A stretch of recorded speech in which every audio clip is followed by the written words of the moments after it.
Hello guys, welcome back to our channel Ashu agrozone. तो दोस्तों, आज की वीडियो में हम जानेंगे कि फूल गोभी की खेती किस प्रकार करें। फूल गोभी दोस्तों शीतकालीन सब्जियों में से एक प्रमुख सब्जी है। फूल गोभी का इस्तेमाल सब्जी, अचार, सूप आदि बनाने में किया जाता है। इसकी फसल के लिए ठंडी एवं आर्द्रता वाली जलवायु होनी चाहिए और 15 से 20 डिग्री तापमान होना चाहिए। अब बात करते हैं दोस्तों कि हमें फूल गोभी की बुआई किस टाइम करनी चाहिए। तो दोस्तों, फूल गोभी की बुआई हमें 30 अक्टूबर तक कर देनी चाहिए। इसके लिए हमें 300 से 400 ग्राम प्रति हेक्टेयर बीज की आवश्यकता होती है।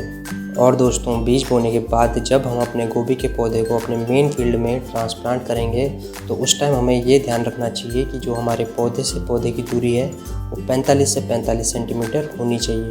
क्योंकि दोस्तों, जो गोभी का पौधा होता है वो बड़ा पौधा होता है। अगर आप इसमें स्पेसिंग कम रखेंगे तो जो हमारी पैदावार है वो घट जाएगी।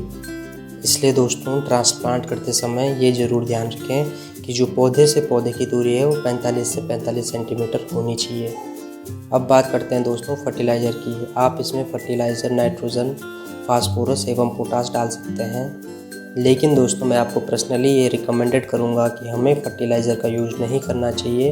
इसके बदले हमें गोबर खाद या वर्मी कंपोस्ट खाद का यूज करना चाहिए। और दोस्तों, अब बात करते हैं इसके उन्नत किस्मों की। तो दोस्तों, इसकी बहुत सारी उन्नत किस्में आती है, जैसे कि अर्ली कुंवारी, पूसा कार्तिकी, पूसा दीपावली और समर किंग।